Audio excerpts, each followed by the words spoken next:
पुत्र मेघनाद, इस युद्ध में विजय प्राप्त करने के लिए तुम्हें देवी निकुंभला का अधूरा यज्ञ पूर्ण करना होगा। और इस बार तुम ये यज्ञ पूर्ण भी कर पाओगे, क्योंकि युद्ध में बाधा डालने के लिए महाबली हनुमान नहीं है। माता, मेरे मन में एक प्रश्न उमड़ रहा है कि इस युद्ध में होने वाले संकट का मोचन कौन करेगा? इसका उत्तर भी तुम्हें ही ढूंढना होगा बुद्धि के देवता गणेश। माता, संकटों का मोचन करने वाले तो एक ही महाबली हैं संसार में। मुझे आभास हो रहा है कि अब शीघ्र उनका भी आगमन होगा, जिन्हें समस्त संसार पुकारता है। संकट मोचन महाबली हनुमान, संकट मोचन महाबली हनुमान, संकट मोचन महाबली हनुमान। सीताराम सीताराम राम।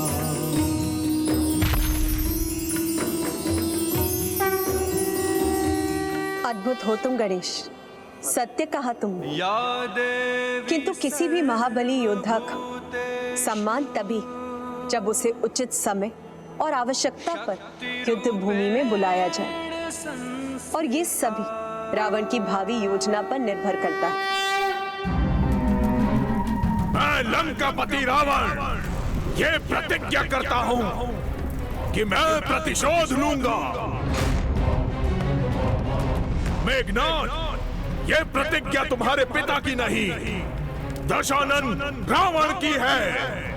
जाओ, शीघ्र जाओ और देवी निकुंभला का अधूरा यज्ञ पूर्ण करके उनसे अजय होने का वरदान प्राप्त करो।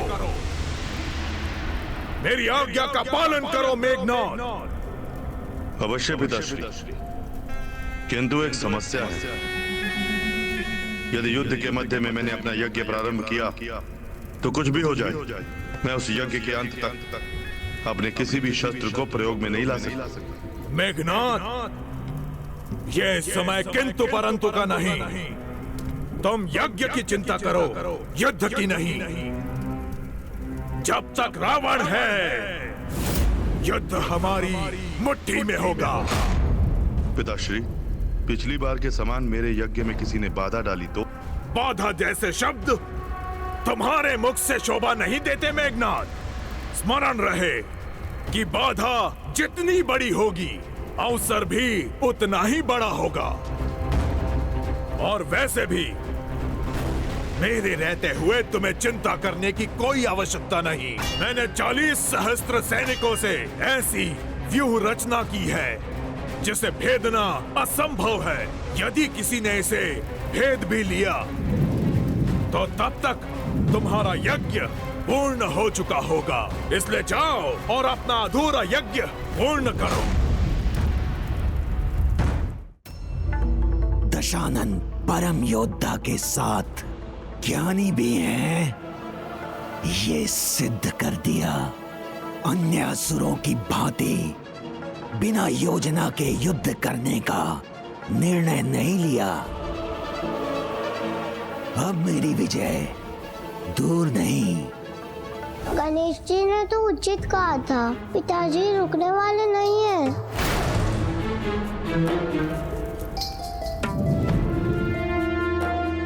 माता, दुष्ट अपनी दुष्टता को अंधकार से छिपाना चाहते हैं। ये असुर जो भी योजना बना रहा है, उसे इस मायावी धूम्र से छिपा रहा है। किंतु मेरा अनुमान है कि ये युद्ध के लिए एक विशाल सेना तैयार कर रहा है। लक्ष्मण कभी सेना की विशालता से भयभीत नहीं होता, क्योंकि शक्ति सेना की विशालता से नहीं, सैनिक की योग्यता पर निर्भर करती है। भैया और मेरे बाणों के समक्ष कैसी भी सेना क्यों ना हो, वो कदापि नहीं टिक पाएगी।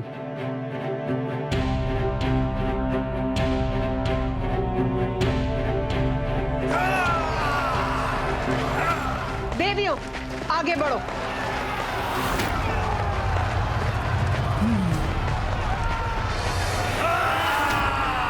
ये दोनों क्या करने का प्रयास कर रहे हैं? कदाचित ऊपर से देखकर ही ये ज्ञात हो सकेगा। मयूर जी,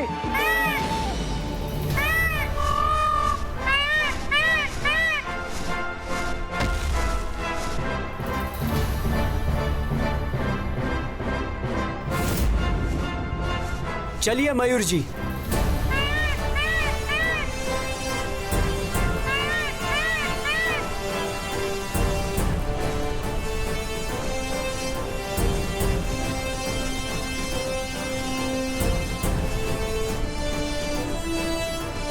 चारों ओर एक व्यू रचना में सेना है, किंतु वो किसकी रक्षा कर रहे हैं ये ज्ञात नहीं हो सका।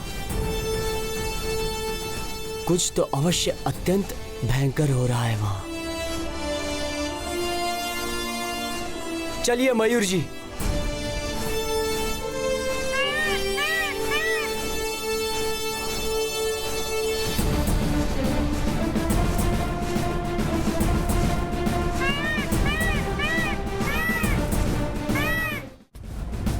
प्रणाम माता।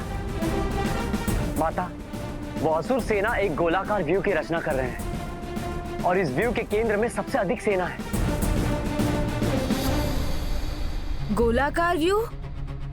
ये रणनीति तो रावण के स्वभाव के विपरीत है।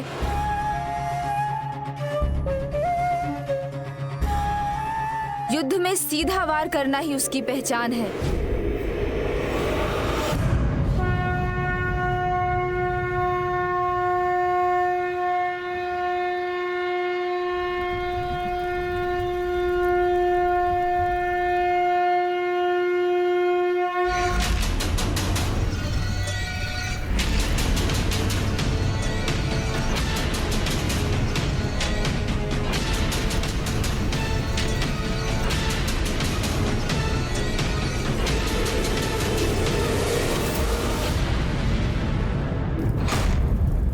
अभी युद्ध विराम का संकेत क्यों किया इसने?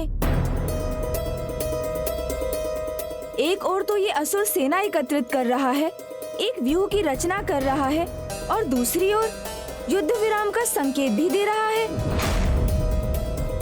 ये दोनों नीति एक दूसरे के विपरीत है, और जब कोई ऐसा करे तो हमें समझ जाना चाहिए कि अवश्य इसके पीछे कोई रहस्य है। इन देवियों को नष्ट भ्रष्ट करने के स्थान पर आपने ये युद्ध विराम क्यों किया दशानन?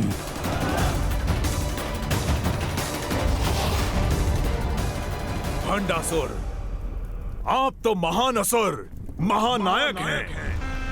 आपको तो ये बात समझनी चाहिए कि ये भी मेरी एक योजना है। अगर युद्ध विराम नहीं करूंगा तो मेरे पुत्र मेघनाद का यज्ञ कैसे पूर्ण होगा?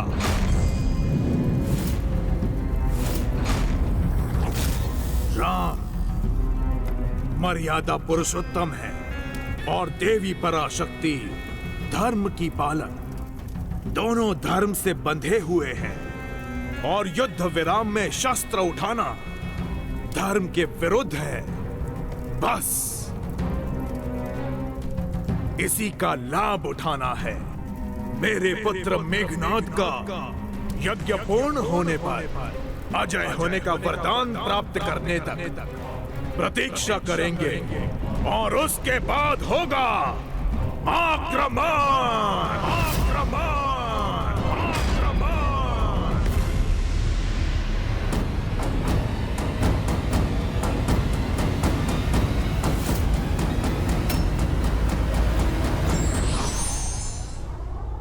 अधर्मी कितनी भी कुटिलता कर ले, धर्म के समक्ष उसकी सारी कुटिलता निर्मूल हो जाती है।